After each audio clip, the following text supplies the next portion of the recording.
You are listening to the Jobbers Court Podcast, a podcast for wrestling fans old and new. Court is now in session.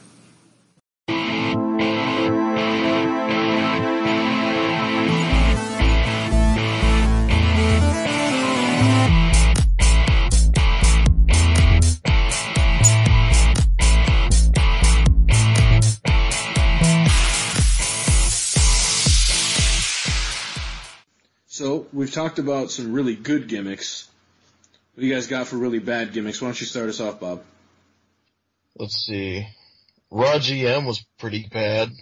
Yeah, that was real bad. The computer. Yeah, I was going to say, why don't you explain Raw GM for those who may not know what this was? Yeah, man. It was pretty much just Michael Cole getting up to a podium and reading a computer. That was real bad. Yeah, and who did it end up being? The anonymous Raw general manager. Yeah, I think it ended up being Hornswoggle. I would say it was Hornswoggle, right? In the end, and oh my god. But anyway, yeah, that was a pretty bad gimmick. Hornswoggle in general is a pretty bad gimmick. I wish they would do something cool with little people other than make them leprechauns. Well, they used to. Remember back? If you watch '80s wrestling too, you could watch the little guys out there doing their thing. Yeah, for sure. Or like luchador style stuff, you know. You had Little Beaver, who was one of my favorites. You can take that however you want, by the way. It was. Yeah, okay.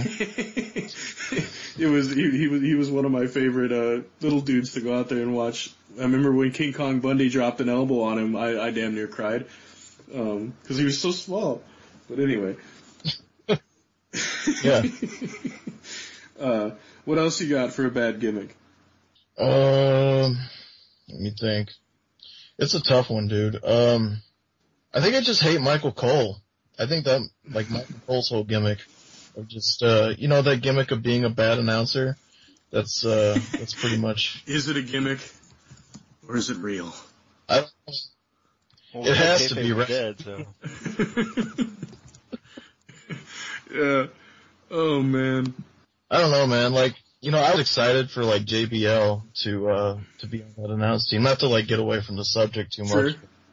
Sure. I like JBL, and I was excited when he was gonna join the announce team, but, he's been dropping the ball, too. It's hard to get excited for what's going on in the ring and on the stage when these guys are like, oh my god, yeah, that's real cool. It's more the plugs that get me. It's the plugs in the middle of a match that they end up having to do through half the show. SmackDown's announce team is much better. Yeah, it really brings you out of it, the plugs. Mm-hmm. Well, I was to say, I'm not a big fan of JBL. I was a big fan of JBL as an announcer when he was working just with Michael Cole, and then I also love Taz with Michael Cole. So maybe it is just whatever they're being produced now to do, but yeah, I can see that for sure. Because I think that's what knocks me out of wrestling right now more than anything is just it's hard to get excited about when the dudes who are supposed to be the most excited about it aren't excited about it. Yeah, they make or break the show for sure. I know we talked about that on one of the episodes, and that's something that that could use some improvement, but with Morrow and some of those guys being in there, I think that the SmackDown team especially is getting better. Jerry Lawler going back to his heel announcer stuff is good. Well, that's good to hear. I'm glad that they're doing that. Hulkamania, bad gimmicks. Your thoughts? Alrighty. Well, I gotta put a plug out there for Terry Taylor and the Red Rooster. That was just kind of awful. But to me, the one that really steals the cake. And honestly, the guy was a good wrestler, and he was a good heel. I just couldn't get behind him, and that was the Mountie. Oh, I love the Mountie. But anyway, go ahead. The Canadian big boss man. I don't know. It's just, I don't know. I don't know. For being from, an hour away from the Canadian border and seeing Mounties, I don't know. It just didn't do anything for me. I just thought it was more of a joke rather than this serious bad guy. It's funny because, I can think of several off the top of my head that were way worse than the Mountie, but I can see where you're coming from, for sure. Definitely with his little electroshock stick or whatever in the hell he had, and Yeah. Always gets his man and all that stuff. Yeah, I could see that. Not a great gimmick. Definitely not the best moment. You guys have any thoughts on the Mountie? No. Yeah, that's good because he Just like the rest of Canadian, no one wants to talk about it. Nope, I'm good. Cedric, what do you have for bad gimmicks? First, I actually thought about the Red Rooster. That was the first thing that came to mind. That was funny when Hulk Stanley mentioned it. Back in the day, the Repo Man. Oh yeah. Couldn't really God. get into the Repo Man. I'm like, what's between the Repo Man and the one guy's whose name I can't remember who could make himself throw up on cue? Draws. I was like, what is up with these gimmicks? Yeah, Darren Draws. And but now with the return of Shane O'Mac, one gimmick that I could not stand was the Mean Street Posse. We're from the upper class. I miss those guys. Upper class, but yet I like the Mean Street Posse. I did too, actually. But continue. he tried doing the blockbuster that where he jumped over the rope and went into almost like an RKO type move, and the guy fell on his head. That's what did it for me. But you can watch Sin Cara do that every Monday. But continue. yeah. But throughout the years, there's been so many. I thought about Mordecai.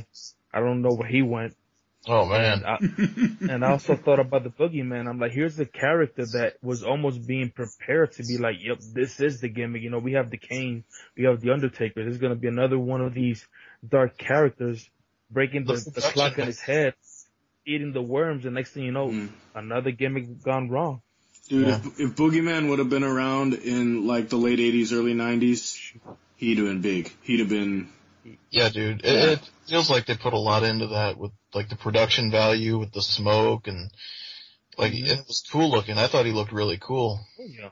He just wasn't that great a wrestler, to be honest. He wasn't good. I don't think it was the gimmick. I think it was his in-ring. He just couldn't really get it done in there. Well, I'll be honest. Sure. Yeah, definitely. I will say one thing about the Boogeyman, though. He's coming to get you. The guy, he's coming to get you. Because I'm the Boogeyman, and I'm coming to get ya. That was almost Mick doing the Boogeyman, but continue. That was Mick Foley doing the Boogeyman. There we go. But one thing I really do like about the wrestler is that this guy really does live his gimmick. If you ever check him out on Facebook or Twitter or Instagram, he has always got a black hood over his face, or he's always in face paint. Like you can never ever see Marty Wright is the name of the wrestler who plays the Boogeyman. Remember him from Tough Enough. Never see his real face. He lives his gimmick, and he still does. He's the Dookie Man. Did you guys watch that on Swerve? Anyway, that's a good show if you guys haven't seen it. A little shameless plug for the WWE Network, but all right. For just $9.99. $9.99. $9.99. I got a couple, and you guys may not even remember these dudes because I sort of love obscure characters. I got two for you. Number one, Battle Cat. Does anyone remember Battle Cat? No, I don't remember Battle Cat. So it was this dude in the mid-90s. His name was Brady Boone. He's dead now, but I'm not going to hold that against him. But he wore a big black, like, panther mask thing. And he wrestled basically in a singlet with this big panther mask. And he sort of tried to do a whole thing on a panther-style wrestling thing in the WWF, and it just didn't work. It was pretty bad. It was pretty piss poor, to be honest. The other one that I think of, and to me takes the cake of all the worst game. Oh, there's two more. The Goon is absolutely one of the worst gimmicks I'd ever seen. And the top one, the worst of all time for me, Mantar. Does anyone remember Mantar? I do not. I had no idea who he was. I think it was the first or the second episode that we did. He talked about it, and I looked him up. And yeah, I can see where you're coming from. So for those of you, because like I said, I was huge in these obscure characters. This guy came out to the ring in like a big buffalo helmet thing, and it covered his whole head down to his shoulders and everything. And then he wore like this pink It was brown, but then it ended up turning pink toward the end of the time he was there, I think, just to make fun of him. But he had a face paint on that sort of went back to his head to sort of look like horns, and it connected up into his hair. But anyways, if you're on Google and you're listening to this right now, go to Google, put in Mantar, and just take a look, because you will not be disappointed in what you see when it comes to the worst gimmicks of all time. I guarantee it. Because not only did he look funny... How about Shockman? I don't think you can count the Shockmaster, because he didn't actually get rolling. Well, he literally went rolling, he didn't get a chance to actually get his gimmick working because of what happened. He just busted his ass, Davey Boy Smith. Oh man, but the Shockmaster is a bad gimmick, but I don't count it. But if you want to have a good laugh, go on YouTube, put in Dusty Rhodes talks about the Shockmaster, and listen to him from Legends of Wrestling tell the story about how the whole Shockmaster thing came along. Dusty's laughing so damn hard by the end of it, like he can't even breathe. So it's a great story, and if you really want to hear about that. And if you want another way to check out the Shockmaster, I'm going to throw in another shameless plug for the WWE Network. Episode 2 of the Edgy Christian Show has a Tosh.0 style redemption with the Shockmaster, and it's hilarious. I'm surprised he's still alive. Good old Uncle Fred. Cool. So I think we've sort of covered any other good or bad gimmicks that you guys want to cover before we get to the last part of the show here. Well, there's one thing I want to say real quick about kayfabe, just kayfabe in general. Mm-hmm. And Stone Cold Steve Austin on his podcast says this just about every single podcast. And he says there's a difference between when he was active on the roster, because in his day and when he was growing up, it was professional wrestling, and now it's sports entertainment. And it's very, very different between the two. In pro wrestling, 100% kayfabe all the time. Everything was supposed to be legitimized. And now I think WWE kind of shoots themselves in the foot with a lot of these reality shows that we were talking about earlier, Total Divas.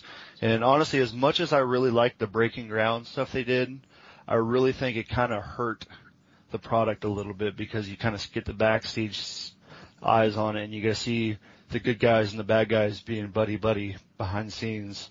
I'm like, wait a second, what? So I think they kind of shoot themselves in the foot on kayfabe. I agree with you. Yeah, me too. It bothered me, especially when they were going through the stuff with Tyler Breeze. If he could have just reworded a couple of things that he said, it could have been completely different. If he could have just reworded what he was saying, instead of, I had trouble finding my character, he could have just said, I had trouble finding myself. By changing by changing one word that he said, he could have changed the complete outlook of the way that I viewed, him and his character. And I actually kind of started to form a dislike for his character throughout sort of that show. Whereas other people, like Bailey, you get to know her and get to see her light, and you realize, like, she really is just what she is, Mm-hmm. So in some ways it helped, and in some ways it didn't. But yeah, definitely, It was nice to get a sneak peek, but at the same time, that for guys like Tyler Breeze, it really sort of hurt my opinion of their characters. I agree. And as far as today's product, I think the best example of kayfabe working in a reality era is Triple H and Stephanie McMahon, because they can go so seamlessly between the evil authority figure and the good philanthropist that runs the company. And if you watch any of the Michael Cole Triple H interviews that they do on WWE.com, he switches back and forth between the characters so seamlessly. It's hard to separate sometimes. Okay, is this a shoot or a work that he's saying right now? And I really do appreciate everything that Triple H does throughout his entire career, and honestly, I think now even more so. That actually says a lot about the political climate, but that's another subject for another show. Sure. Hey, go ahead. Quick, a few plugs here on a few things you guys have been saying. I've pretty much been quiet in the background, just listening. I've just been listening and just taking everything you guys are saying, good information. Two characters that I just thought of that really gimmick-wise was not pretty good. I thought about I think the Glacier, I think was his name in Glacier. WCW. Oh, Glacier, yes. And I Sub-Zero, think, WCW. Yep. and then I think there was another one, the Demon. He was pretty much kind of the persona of Gene Simmons. Oh, the if Kiss he was a Demon. wrestler. Yeah. I wasn't really He too wasn't fan that of, bad, but I mean, as a I wrestler. wasn't too fan but, of those two yeah. gimmicks. A gimmick that could have been really bad, but yet was turned around incredibly because of the person who got it was Raven.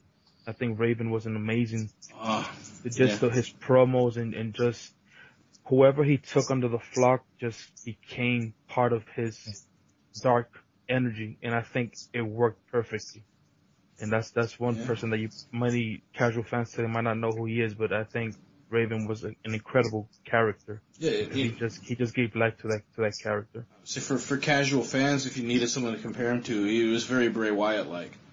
Bray Wyatt I would say that when it comes to their abilities and talking and their manipulative just voice. But yeah, if you had to compare him, that for a casual fan who didn't know what Raven sort of did, that's what I would compare it to. And when you guys mentioned kayfabe, and I agree with Hawk Standing and what Bobby said, when you go behind the scenes, I think that's really when kind of the reality of it started going away. More than just realizing that it was predetermined, but just seeing the behind the scenes, how these two guys are supposed to hate each other, like you were saying, Edge and Matt Hardy, that was real. And I think something even a little bit more modern, I was thinking about Kurt Angle and Jeff Jarrett. Oh, yeah, shoot, I forgot all about that. That was another thing that I think that was a real life thing. I don't know how those two wrestled each other without really going into blows. Well, the whole I was say for the people who don't know, did you want to talk about like what that was real quick, just so if people wanted to go look into it, they could? I don't have it like researched in front of me, but as much as I understood, today's Karen Jarrett was at one point Karen Angle. Yes, that's 100% true. That's the way she was introduced in TNA as Kurt Angle's wife. And I wasn't following too much the show at the time, but all of a sudden I see her coming out with Jeff Jarrett, and they were pretty much playing the real life issues on TV. Whatever situation was going with Kurt Angle was actually being played out as a storyline, even though it was really happening. And the next thing you know, Mrs. Karen Angle is now Mrs. Karen Jarrett. And I was like, whoa. So I think that was probably even a little bit after, the Matt Hardy and Edge. It was after that. I think what's crazy about it is they actually had like an okay split. Like that one wasn't like an awful. It wasn't Chris Benoit and Kevin Sullivan. No, for sure. I thought you were gonna go with. Oh, wow, I thought you were going Chris Benoit, Nancy Benoit. And I would say shame on you.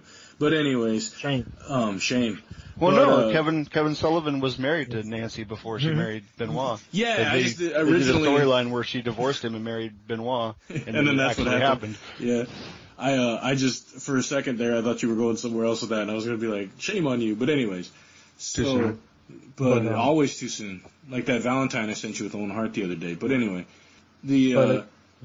I was gonna say it was a legitimate thing that's what happened, and they ended up divorcing. And obviously it made for awkward TV. I don't know if it made for good TV. It was pretty awkward, in my opinion. Yeah.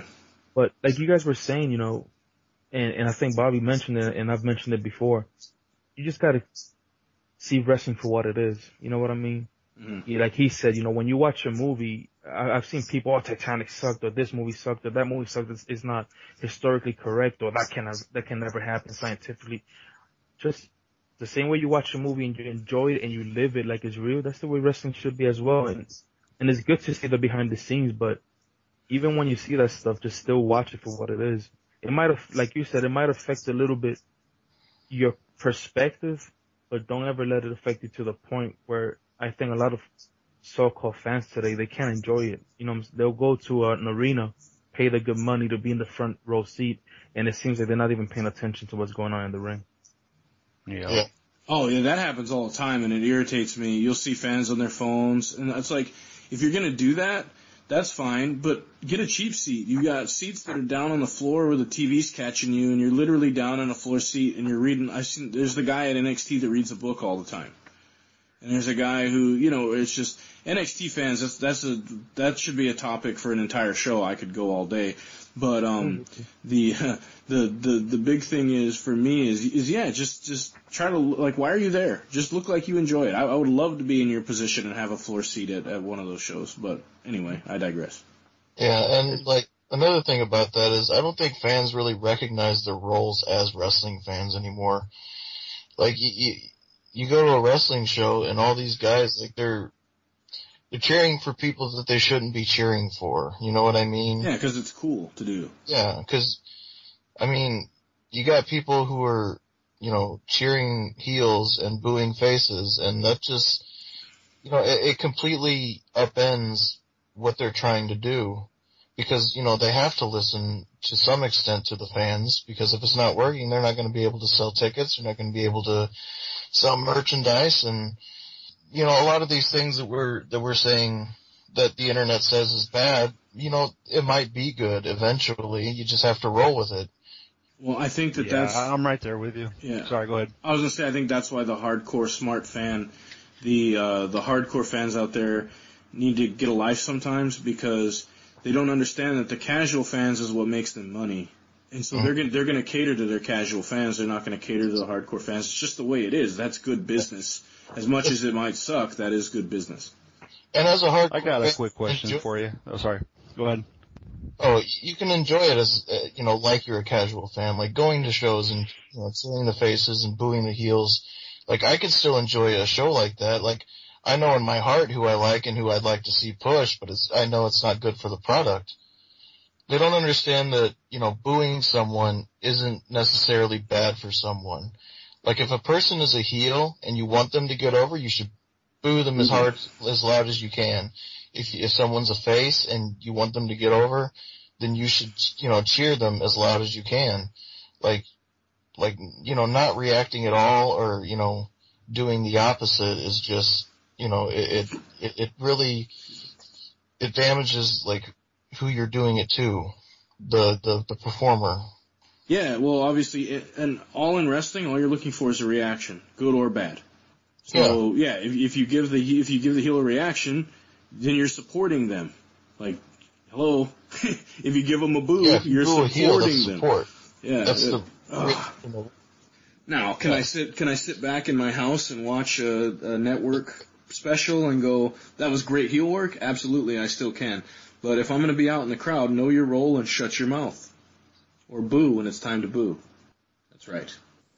All right, so we've been able to cover our first two subjects today. We covered a lot about gimmicks, particularly about Gold Dust. I thought that was really, really good discussion, guys. Unfortunately, Bobby couldn't be with us for this last part of the show, so he had to drop out, so we won't be able to get his opinion, but that works because now there's a nice odd number for the individuals for the tag team tournament.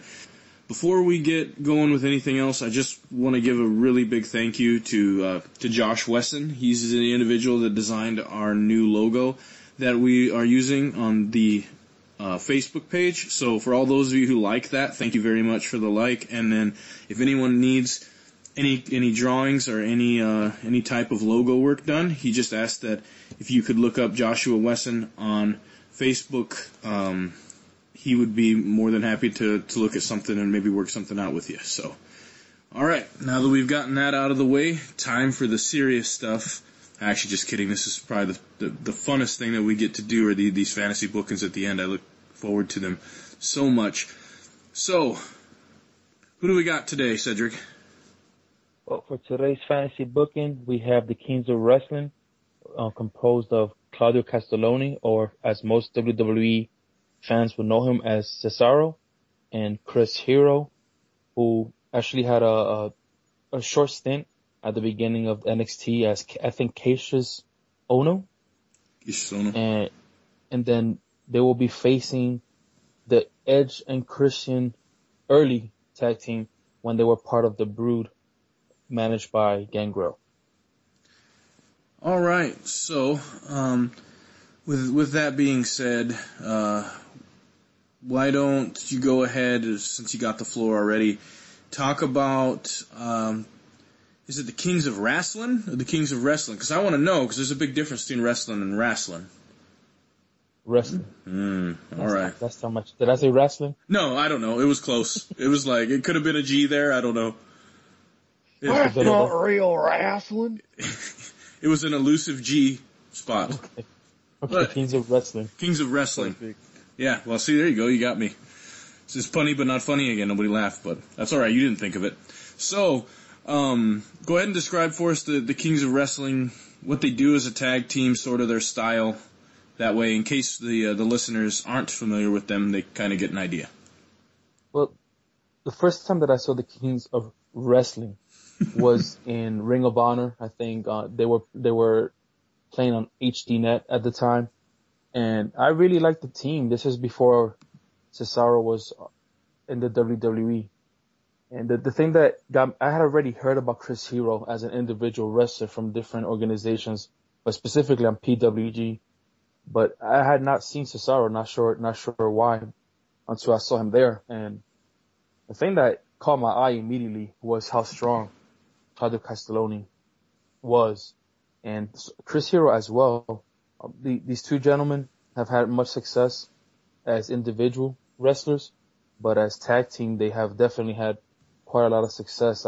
In preparations for today, I even saw a video where they went to Lima, Peru, to just some small company, just to show the Peruvian fans what American wrestling was, and it was pretty neat to see the acceptance of the crowd for them.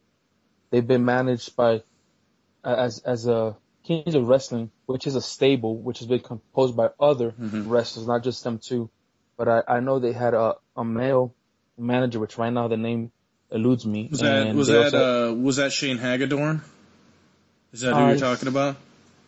I think so, but at this, the Wise Old Owl is a little bit old, or not too wise right now in that subject. But I know they also had a female manager with them as well.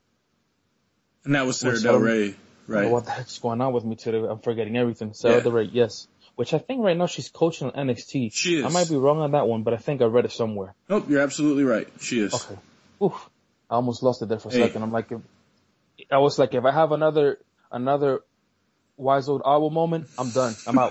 You need to get that alpha brain like Stone Cold has. Start taking it before the podcast. I guess. But the one thing as a tag team, for someone who's never seen them, I would describe them as two very strong gentlemen who both have really good technique, in-ring technique, and they mesh very well. But the thing that will stand out the most is that even though they're both strong, Claudio Castelloni will definitely stand out as a stronger one, in my opinion. And because of the indie style wrestling, jumping from different indie type companies, there's a lot of double team that they do, and they do it very well. They're really good at the offense maneuvers. A lot of it is hard hitting, not too flashy, but very hard hitting. But every now and then you'll see some pretty good flashy moves, especially their finishing move, the KRS-One. That is by far one of the flashiest moves that they have, and as well as the Claudio Castelloni swing. There's no denying when you see the guy grab two folks and swing them at the same time. That's just amazing. And he also has, if I'm not mistaken, a UFO type move where he puts them on the back of his neck and starts spinning them like an airplane spin, but then puts his hands on his waist as handles, and he just keeps spinning the person until he drops them. That's pretty amazing. So a pretty good tag team. They've seemed to always be heels, but yet the cheating for me when I was watching them, the videos that I watched was really to a minimum, to be honest. So it was almost like we're heels, but just like the New Day, the fans would always explode when they were on the scene. Their finisher, that's where they basically pick them up and they do almost like a double like face smash kind of thing where they throw them way up in the air, right?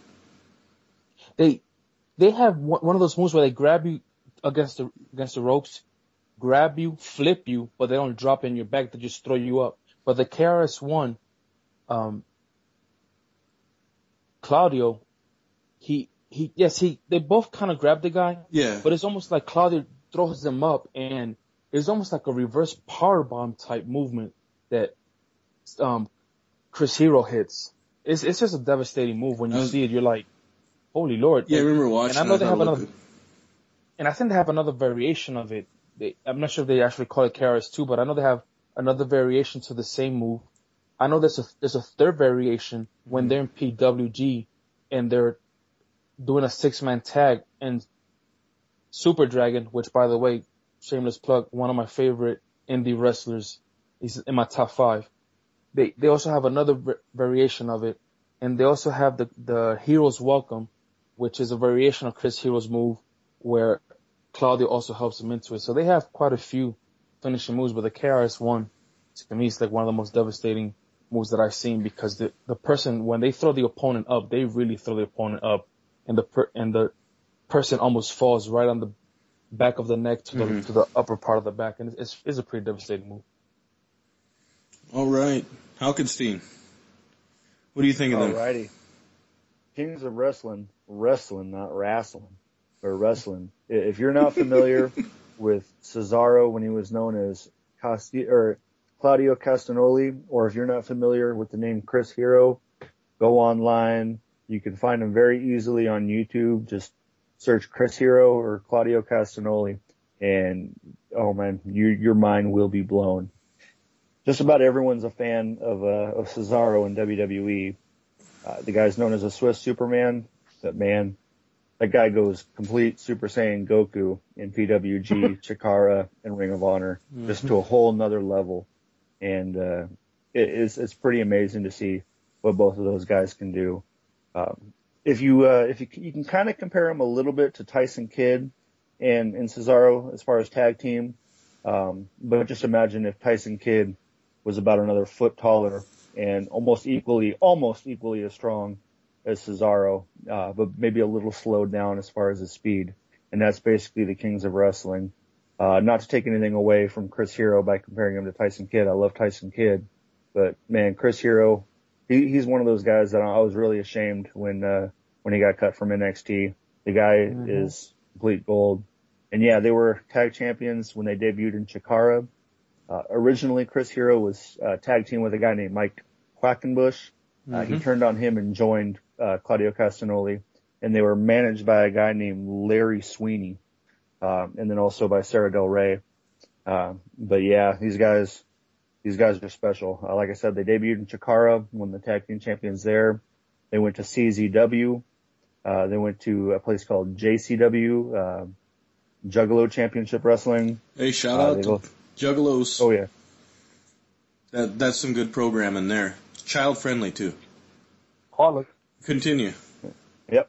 It's not the Insane Clown Posse, not that kind of Juggalo, but it is actually. Well, I mean, just not the as hardcore or as not kid friendly.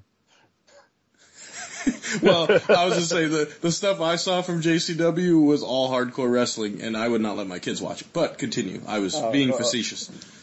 I was also being sarcastic. All right, good. So we got double sarcasm. All right, we go. Continue. Yeah, I tried reverse psychology there. I don't think it worked. I'm not a reverse psychologist. Now I'm confused. Continue. There we go. But yeah, tag team champions in Juggalo Championship Wrestling, champions in PWG, and also champions in Ring of Honor. Just about everywhere they went, they've held tag team gold. And now Cesaro Claudio Castagnoli is a tag champion in WWE. So the guys are gold when it comes to tag team wrestling. You got to check them out if you've never seen them. Yeah, I think for me, my first impression was that you had two very technical guys. One that is just an athletic freak in Claudio. You see him do things that a guy his size should not do. And you know how everybody uses that expression like, oh, he looked like a cruiserweight. No, he literally does look like a cruiserweight. Although I don't think he's more than 230 pounds. I mean, he's not a gigantic guy, but for his size, I would say for his size, maybe the strongest guy even in the WWE right now. Yeah, say pound for pound, yeah, he's definitely probably the most physically fit, maybe second only to John Cena. but that's a very close 1 and 2. And I know that with Chris Hero, to be fair, Chris was going through a lot of stuff when he was with NXT. He had put on a lot of weight, and he was really not himself for a little while. And so when he was released, he was going through a lot of stuff, and he just wasn't happy. So couldn't blame the WWE for that one when it did happen. He's since gotten back into shape and is looking like his old self. But from what I saw, the tag team, I think Cedric hit the nail on the head just with their double team maneuvers and a lot of the tag team maneuvers that they like to use, a lot of high impact stuff, but at the same time, not a lot of, they didn't use a lot of high flying stuff. I think, stylistically, it's funny, I don't know if you guys will agree or not, but Chris Hero stylistically reminds me a little bit of Mr. Perfect, I guess, in the way that he works technically, but then he has that Japanese submission style too, that he sort of incorporates into that. So, but speed wise, he's not the fastest guy in the ring, but he sort of does a little bit of everything. He's a good all-around performer, and as far as Claudio, he can do anything athletically, and then he can out-wrestle you also. So they got a lot of good things going for him. In fact, when I saw them, I watched some stuff from 2010, and I was watching some stuff from 2014, and throughout that span on Ring of Honor, they were considered such a good tag team that when they were wrestling, the announcers were talking about how long the match was going to last. Not that they would ever lose. Like, it wasn't even a thought that they would lose the match. And that's how they were talked about as a tag team. They were that dominant in that era that the only team they said that even posed any type of threat to them was the Briscoes. And outside of that tag team, they're like, they don't have anything to worry about. So, and it was to build up, it was to build up the Briscoes match. But yeah, just because they were maybe not way bigger, but definitely stronger. And as far as Claudio's concerned, same type of speed. So, all right. So that's a good breakdown, I think, of that team. We've got a little bit of an idea what all they can do. So I'll bring it back around the round table, back to you, HBK, to talk about the Brood. All right. Well, aside from the fact that everyone knows Edge and Christian totally reek of awesomeness, They do. Before they had that little stint there, and by little stint I mean becoming probably one of the most over tag teams of the 90s and early 2000s because they were fantastic. But their initial push in WWE, they were introduced as brothers, and not only brothers, but they were vampire brothers. And they hung out with Gangrel, and before matches or after matches or even just at random places, they would turn the lights off, lights come back on, boom, somebody was just soaked in a bloodbath. And it was creepy. Every time their music plays, it's just this real brutish type music, just real low guitar riffs and just real creepy. And boom, the fire comes up on stage and they just slowly rise from underneath, and oh man, just crazy, super over dramatic, awesome entrances. These guys just had everything going for them. Except hair. Their hair was terrible then. But continue. It was the 90s, man. Everybody had long hair. Plus the Canadian. Everybody in Canada in the 90s had long hair.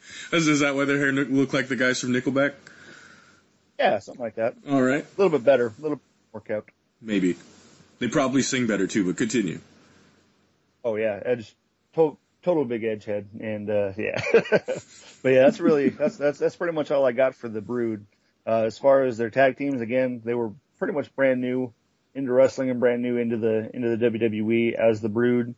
But oh man, Edge from the get-go, just you knew there was going to be something special about him, and yeah, great tag team. I don't know if they ever won a tag team championship as the Brood, though. I think they did not. That was after. Mm-hmm. In fact, I'll get into that when I talk. But yeah, no, they didn't win any tag teams as the Brood. It was later on when they just became Edge and Christian, and then the new Brood started, which was the Hardy Boys.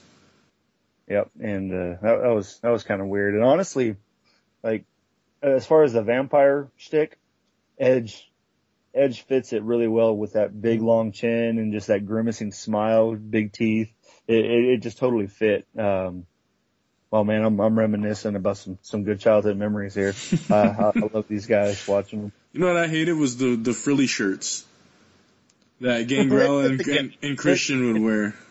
It fit the gimmick. But then Edge wouldn't wear it. So then I was like, well, why does Edge not wear the frilly shirt, but the other two wear the frilly shirt? It was just weird. But continue. Yeah, he had that that black see-through mesh shirt and sleeveless. Yeah. And yeah, it's just weird. But hey, still a better love story than Twilight. True. And they don't sparkle. Thank God. Well, maybe when they smile. Yeah. Mm-hmm. For those with the benefit of flash photography. That was later, but good times. All right, so Cedric, what did you in your film study, going wrestling 101 here? What is it? Why don't you take us to class and tell us what you learned about the Brood in your film study? As I looked at my 8mm. Yeah. Well, first of all, you mentioned Nickelback. Look, here's the warning: don't ever tell Chris Hero that he looks like the lead singer of Nickelback. It's not gonna go too well. That's the first thing. Just thought about that. I was watching one of the films and I guess he beat somebody up in the storyline because that's what the guy told him. Anyway, but going back to the Brood. I actually knew that, which is why I brought the Nickelback thing up. Thank you, because otherwise I was going to touch on it. So, history lesson. Okay. And then on the Brood, I think the reason why Gangrel and Christian looked more the part and not Edge is because Edge was kind of brought into it as eventually. I remember Edge being an individual wrestler, which as I was looking at the film, I was like, wait a minute. I know I've seen the whole Roman Reigns coming to the fans before, and then it was Edge. When Edge was started, that's the way he came. His music would hit, the camera would span through the audience, and then all of a sudden through the audience, here comes Edge. So I knew I had seen the whole Roman Reigns entrance before. But that's right. You heard it here first. Roman Reigns stole his gimmick from Edge. Yep. I'll make sure when we get it on Twitter, let's make sure we tag Roman and make sure he knows. There we go. Yep. Long hair too. That. Quote, there you go. But then once they got, like I said, it was Christian and Gangrel. They worked together and they pretty much brought Edge into the group. Their entrance to me is one of those top 10 entrances. Yep. I was watching it today from the music, just the creepiness of the music, the lights turning down, the reddish lights over the stage, and then the ring of fire, and then coming through it. That is like one of the best entrances, at least top 10. And when they came down to the ring, and Edge and Christian would get on the turnbuckle, and they would just start jumping up and down while Gangrel took a sip of the blood from the chalice and would just spit it to the crowd. Freaking amazing entrance, in my opinion.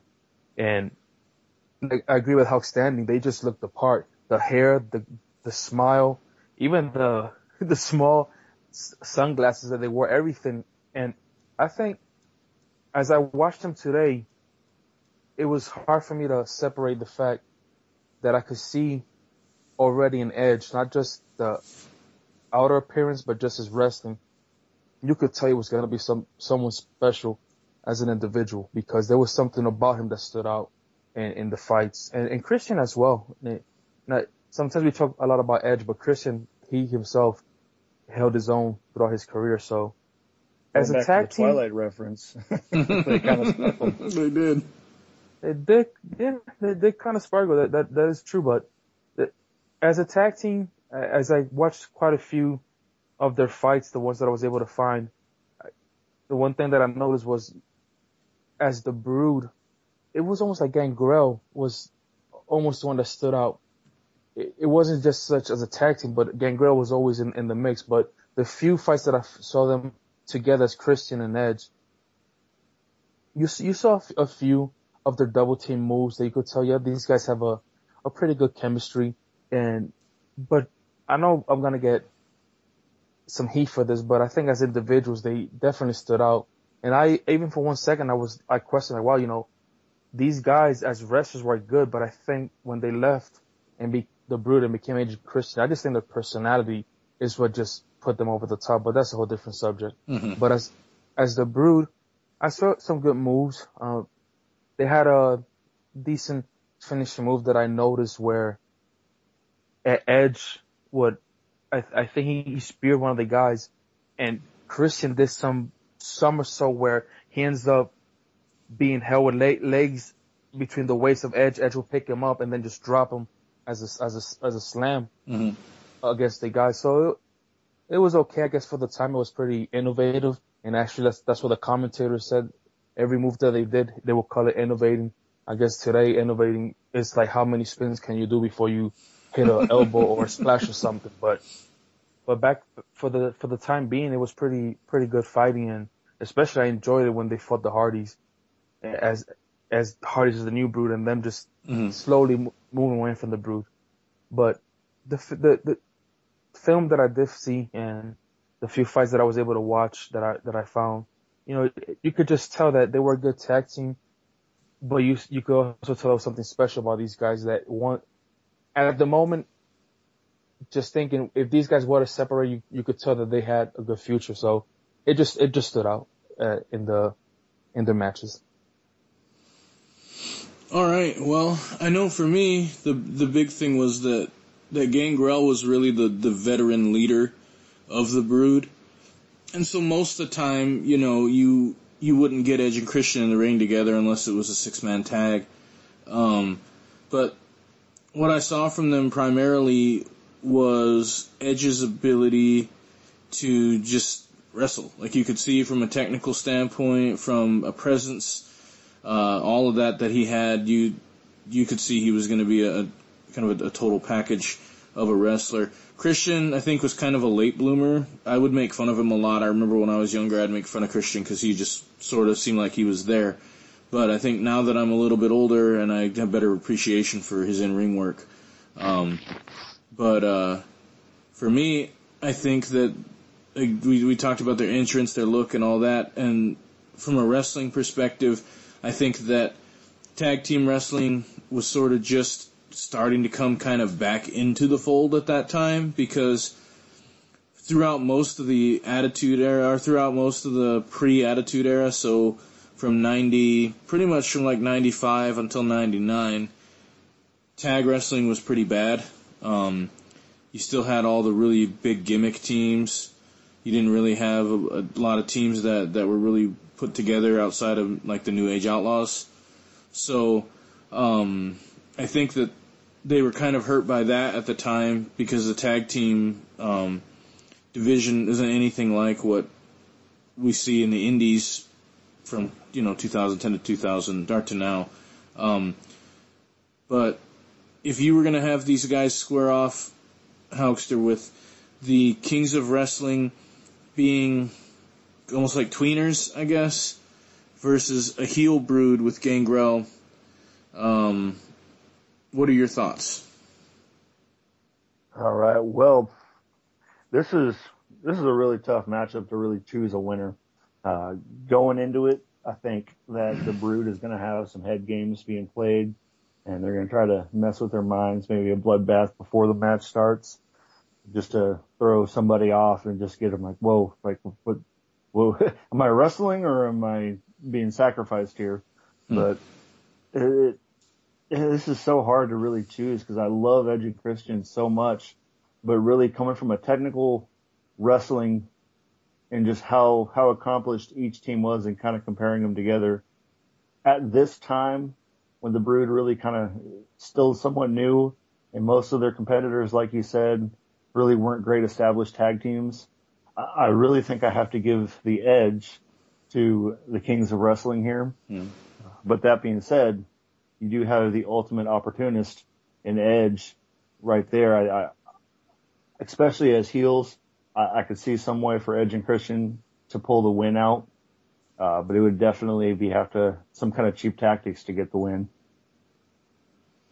Okay, so just to clarify, though, you're going to say that the Kings of Wrestling, though, is who you think would win? I think a clean victory goes to the Kings of Wrestling. I think what they've done kind of far outweighs what Edge and Christian done as the Brood. If we're going pre, late Attitude Era, Ruthless Aggression, Edge and Christian, we're going as the Brood. I think that Kings of Wrestling do have the upper hand here. Okay, good. Cedric? Well, coming from the guy that after our podcast has been completed, edited, and uploaded, I have kind of changed my mind in the previous weeks. I'm going to stick to my guns this time. Having said that, Yeah, I was gonna say you're the reason New Day's out of the tournament. You know that, right? And you're the reason that the British Bulldogs are out of this tournament. well, there were other two, but yeah, I kind of feel guilty. You are right, because this is a fantasy booking, and if one lets emotions get in the way or one changes a variable, it's easy to, I hate to use this word, but I'm going to use it. It's easy to flip flop who you're going to choose. Like, cause I know last week when you threw the variable and the true one in fact, of how the Bulldogs carry themselves, I kind of forgot about, when it came to others cheating, I kind of forgot how big these two guys were compared to who we put them against. And you also made a good point when you said, hey, Anvil versus Big E, who do you really think will be the strongest? And after you said that, after we were done recording, I was like, man, that is true. So I'm going to stick to my guns this time. After what I saw, and I even noticed how all three of us talked about the Brood as wrestlers. There wasn't much footage there. And just like you said, the tag teams, I think I saw them fight. The APA was one of the fights that I saw. And they were good. I saw them fight some team called the Oddities. Yeah. I saw them fight the ministry, but I guess the corporate ministry. So, like you said, a lot of the tag teams at the times that I noticed were more gimmicky type tag teams and not these solid tag teams that we're starting to see today, where there's still a little bit of gimmick, but this gimmick's more real. And this goes with what we had talked about earlier. I really think based on what I saw, I go with the Kings of Wrestling. I think the strength component goes towards the Kings of Wrestling. We already mentioned how Claudio or Cesaro, one of the strongest wrestlers that I've seen in this time, just amazing. He does not look like he should be that strong, yet the man is incredibly strong. Mm-hmm. Chris Hero is also a strong guy, especially like you said, when he's in shape, good wrestling shape. He's a strong guy, very technical. I think they will have to slow down. Not saying that Edge and Christian were the fastest, but they will definitely try to slow down the pace. I see a lot of double teaming from the point of the Kings of Wrestling, and I will see a lot of power moves. Now Edge had what the commentator called a great tackle, which ended up becoming the spear, and the Unprettier, Christian also had that two really strong moves in my opinion. But I think the strength component, the technical, as a tag team, the technical moves, and definitely that killer finisher. I don't care which one of the two, or even Gangrel if he got in the way. that KRS-One and Chris Hero's roaring elbow, Claudio's different moves, European uppercut that comes out of nowhere. I really think that the Kings of Wrestling will take it. Yeah, I don't think this one was that close. After looking at the footage for both teams, I was fortunate enough to find a match between the Kings of Wrestling and a team that we previously got to take a look at, and that's Matt and Nick Jackson. And so having them getting to watch them against competition that I sort of had already scouted sort of told me how good that tag team was and what they did to a team that's known as a spot team and that's high flying and that's what they utilize as spots throughout the match. They were pretty much able to take the Young Bucks and pretty much just ground them for a majority of the match. I mean, they got a few things here and there, but for the most part, they kept them grounded. They kept them away from any of the crazy spots during the match, and they were able to take care of business in that match. And to me, that was what told the story to me, was that they took a fast team completely out of their element. I watched them against the Briscoes sort of neutralize them during the match. and they did it through their various amounts of teamwork. Now, from a chemistry perspective, I think Edge and Christian were better, and I think if this match was a gimmick match of some kind, whether it be no disqualification or a ladder match or something of that ilk, I think that Edge and Christian, the Brood, would win this match. But because it is just a straight-up tag team matchup, because really the times when Edge and Christian, even when they were over Edge and Christian, the only time they were winning titles was during those TLC matches. Mm-hmm. And so to me, that sort of told me, as just individuals outside of gimmick matches, they were good, but they weren't on the level of the Kings of Wrestling. So I think it's pretty unanimous that they're pushed forward and that they're the victors in this match. Anybody, last chance to change any opinions?